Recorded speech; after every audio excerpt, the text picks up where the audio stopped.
वृषवीर्यजत्रा स्थिरैरङ्गैस्तुष्ट्वां तस्तनूभिः व्यसेम देवहितं यथायुः स्वस्ति नः इन्द्रो वृद्धस्रवाः स्वस्ति नः पूषा विश्ववेदाः स्वस्ति नस्ताक्षो अरिष्टनेमिः स्वस्ति नो बृहस्पतिः दधातु ॐ शान्ति शान्ति शान्तिः।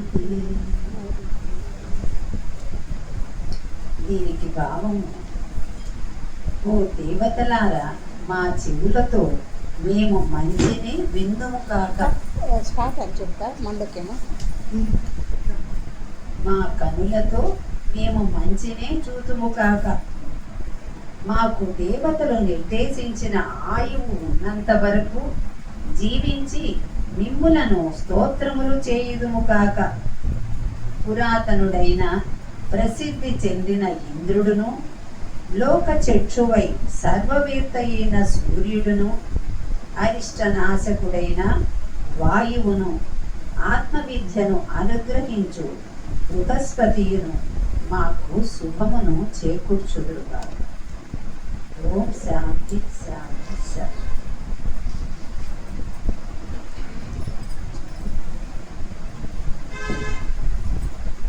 శ్రీ గౌడపాదుడు ఈ గ్రంథమును ఆధారముగా చేసుకొని జాగ్రత్త, స్వప్న, సుషుప్తి అవస్థలను తద అనుభవములను విశ్లేషించి వివరించుచు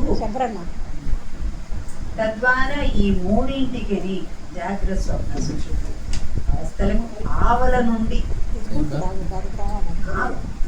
ఆత్మ సామ్రాజ్యముకు తురీయావస్థ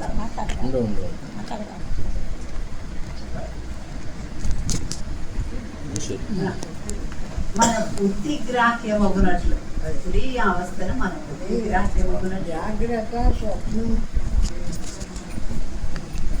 జాగ్రత్త, స్వప్నము, సుషుప్తి అవి మూడు అంతర్యానుభవంలో ఉంటాయి. అది ఎవరికేం చెప్పనక్కర్లేదు. కానీ తురీయం నాలుగవది ఉందే, ఆ నాలుగవది మాత్రము తెలుసుకోవాల్సింది. ఎవరైనా గురువు ఉండవాళ్ళు, చెప్పవాలా, తెలుసుకోవాలా, ఆ అభ్యాసం చేయవాలా, ఆ స్థితిలో నిలవాలా.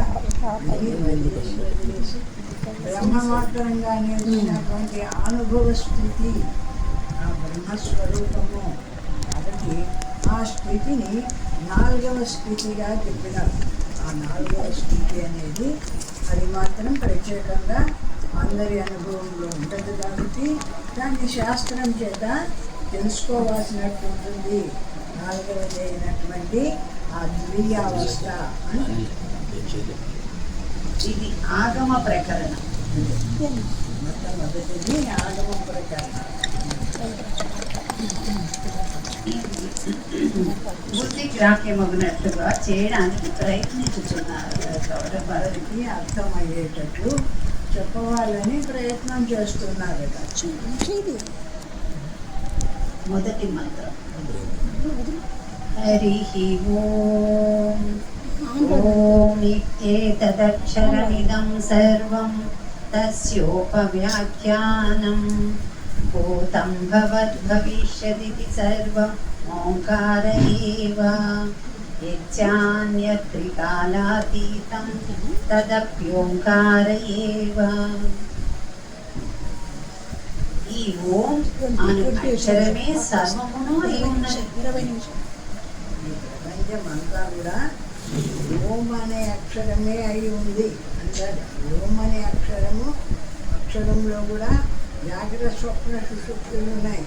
ఆ మూడు అక్షరాలు కలిపితే ఓం అయింది. అకారం, కారం, కారాలు మూడు కలిపితే ఓం అయింది.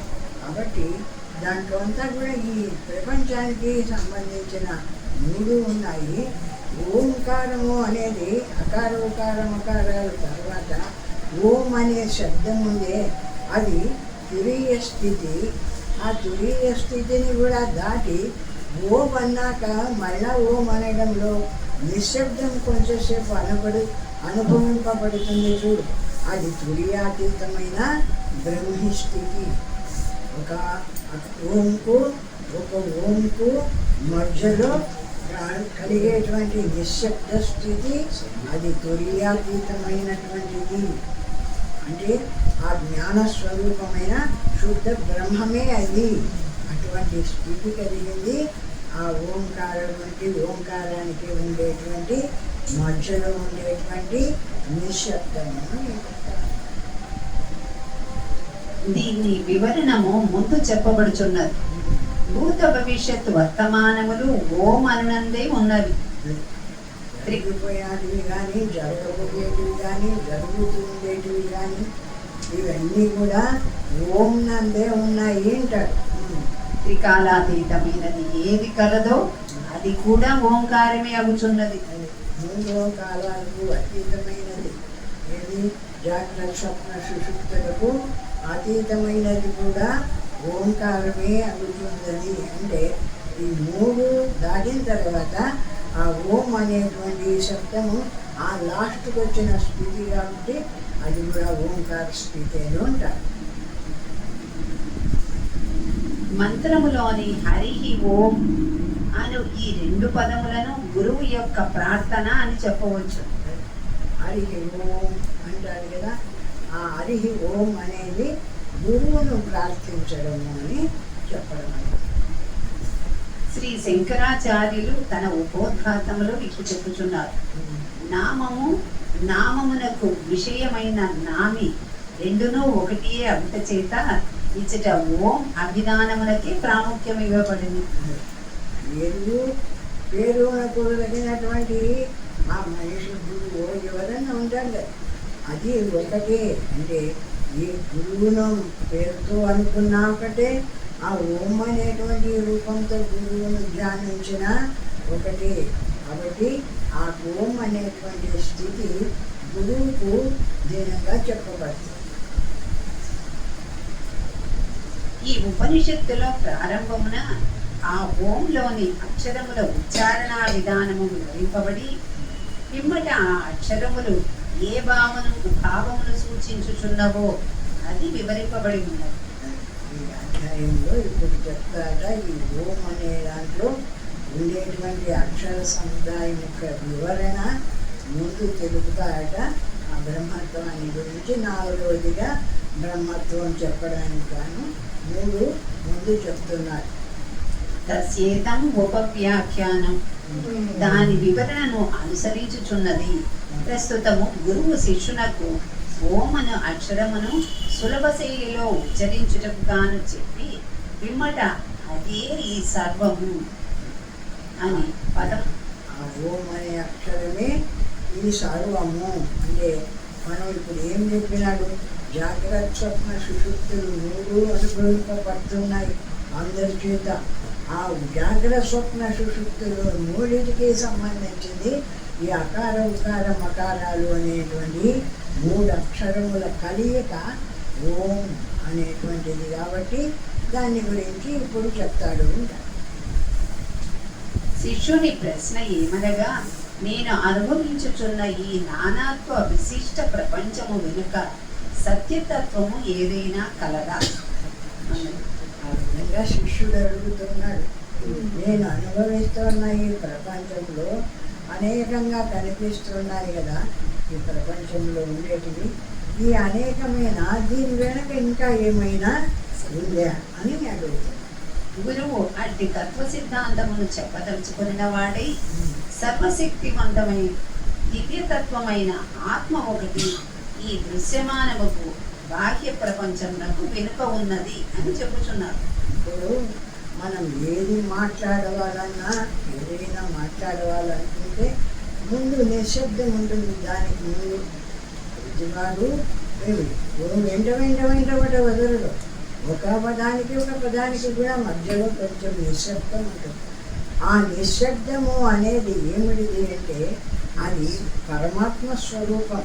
ఆ పరమాత్మ స్వరూపము నుండి ఈ శబ్దజాలమైనటువంటి ఈ ప్రపంచం అంతా కూడా ఈ బయటకు వస్తుంది. తర్వాత ఈ ప్రపంచాన్ని గురించి వివరిస్తున్నప్పుడు ఈ ప్రపంచం అంతా తెలియబడుతుంది. ఈ తెలియబడే దానికి ముందు ఏముంది అంటే నిశ్శబ్దం. ఏమి అనకుండా నిశ్శబ్దంగా ఉన్న స్థితిలో ఏది ఉంది అంటే ఈ 3 రకాలుగా బయటకు వస్తున్న శబ్ద ప్రపంచం ఉందే, ఈ ప్రపంచానికి ముందు నిశ్శబ్దమైనటువంటి నిరాకార బ్రహ్మం ఉంది. ఆ నిశ్శబ్దంలో నుంచే ఈ శబ్దం పుడుతుంది. ఏదైనా ఒకటి మాట్లాడవాలన్నా ఒకటి చెప్పవాలన్నా శబ్దం బయటికి రావాలి. కాబట్టి ఆ శబ్దానికి ముందు ఉండేటువంటి ఏ నిశ్శబ్దం ఉందో ఆ నిశ్శబ్దం నుండే ఈ శబ్దం బయటికి వస్తుంది. ఎవరు ఏది చెప్పినా ముందు దీనికి ఆధారంగా ఉండేది ఏది అంటే నిశ్శబ్దం. అందుకే నిశ్శబ్ద బ్రహ్మ ఉచ్యతే అన్నారు. బ్రహ్మం ఉండేది నిశ్శబ్ద స్వరూపమై బ్రహ్మము ముందు ప్రకాశిస్తుంది.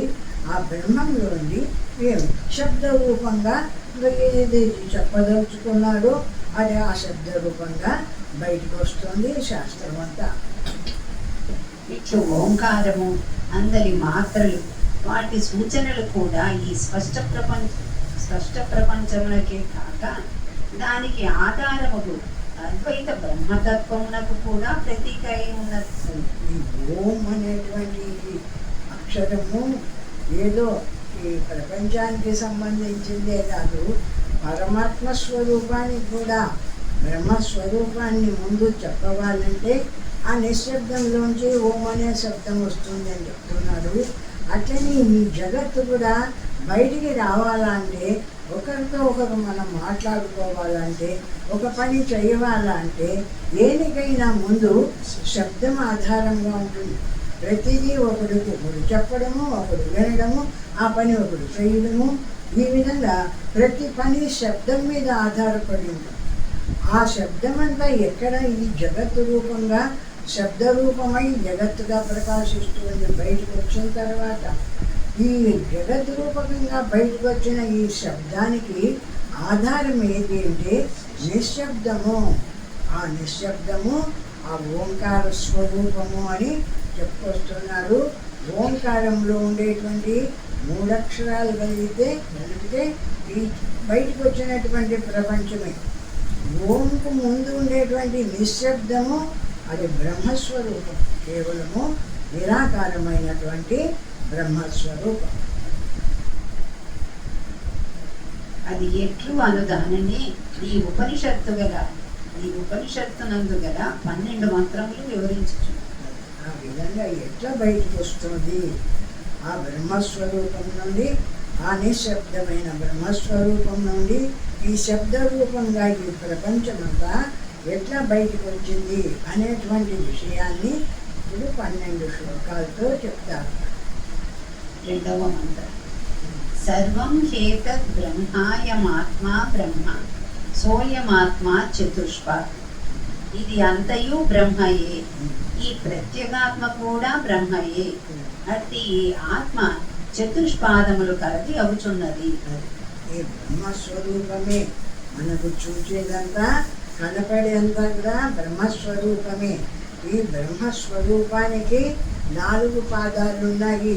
ఆ 4 పాదాలతో ఉండేటువంటి బ్రహ్మస్వరూపాన్ని ఇప్పుడు ముందు ఉండేటువంటిది నిశ్శబ్దం, నిరాకారం. అక్కడి నుంచి ఓం అనేటువంటి శబ్దం వస్తుంది.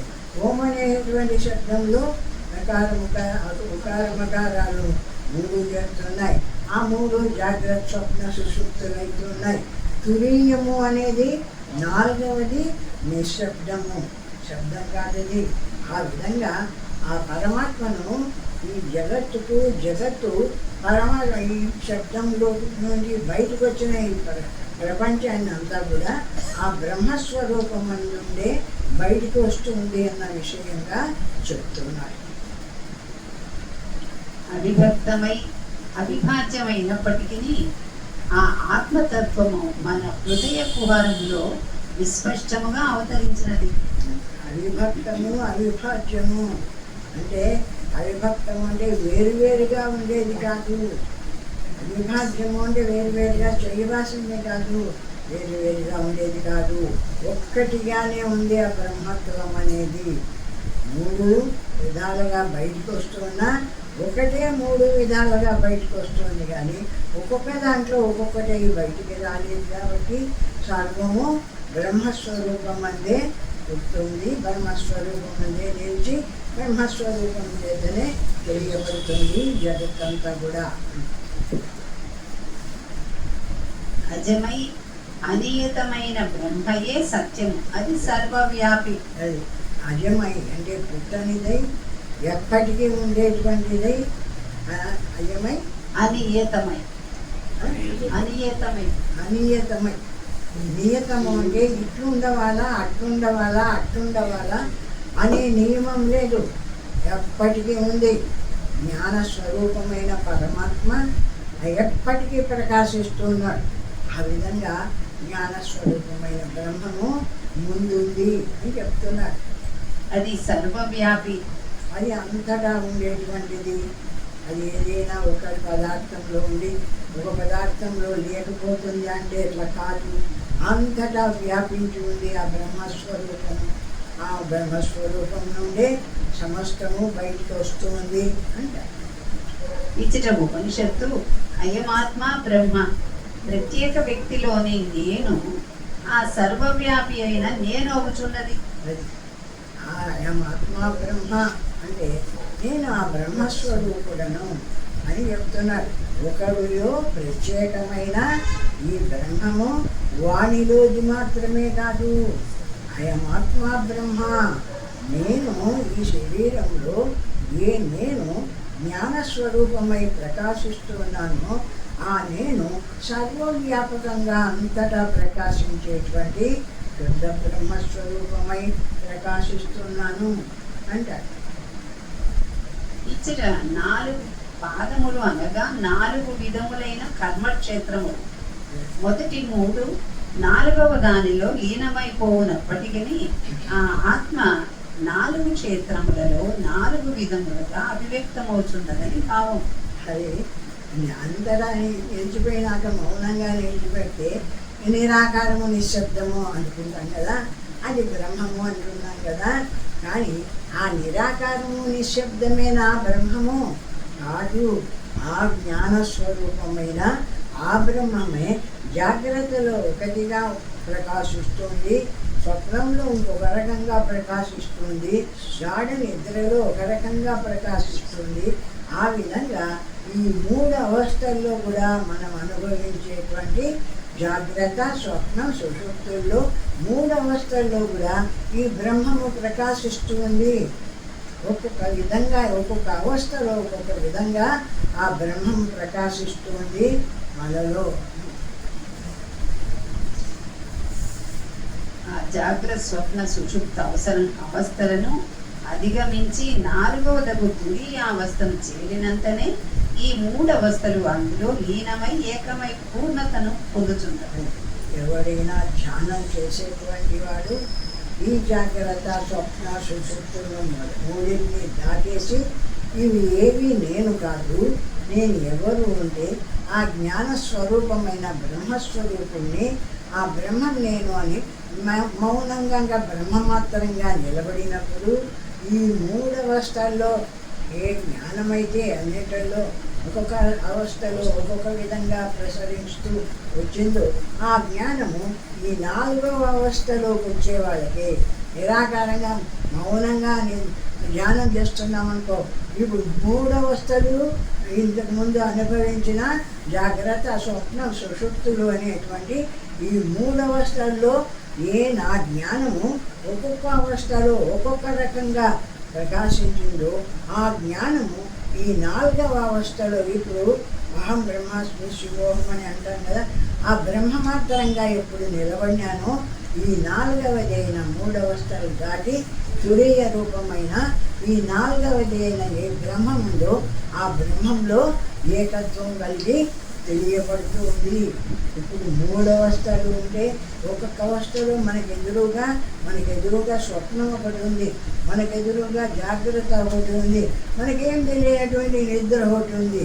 ఈ 3 అవస్థల్లో 3 రకాలుగా అనుభవం సిద్ధిస్తుంటుంది. ఈ 4వ స్థితిలో మాత్రము ఎవడు ఈ బ్రహ్మాన్ని తెలుసుకొని 3 అవస్థలను వదిలేసి శుద్ధ జ్ఞాన స్వరూపంగా బ్రహ్మమాత్రంగా నిలుస్తున్నాడు.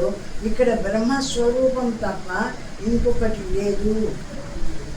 జాగ్రత్తలో ఉన్నట్టు జాగ్రత్తలో కొన్ని ఇంద్రియాలు, స్వప్నంలో కొన్ని ఇంద్రియాలు, సుషుప్తిలో లేదు.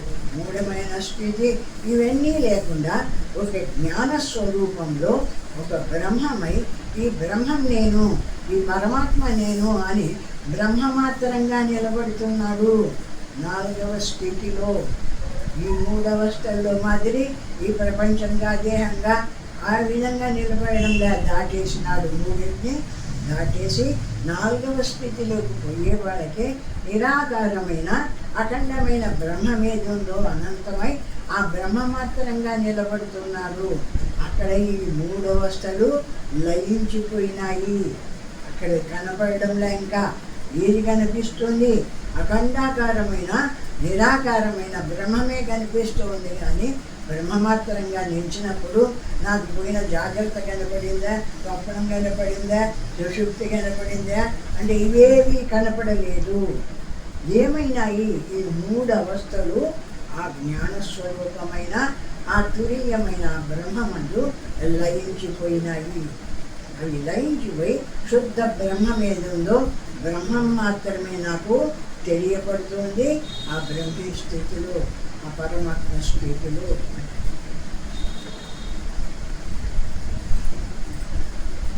మంత్రం జాగరిత స్థానో బహి ప్రజ్ఞ సప్తాంగ ఏకోన వింశతి ముఖ స్థూలభు వైశ్వానర ప్రథమ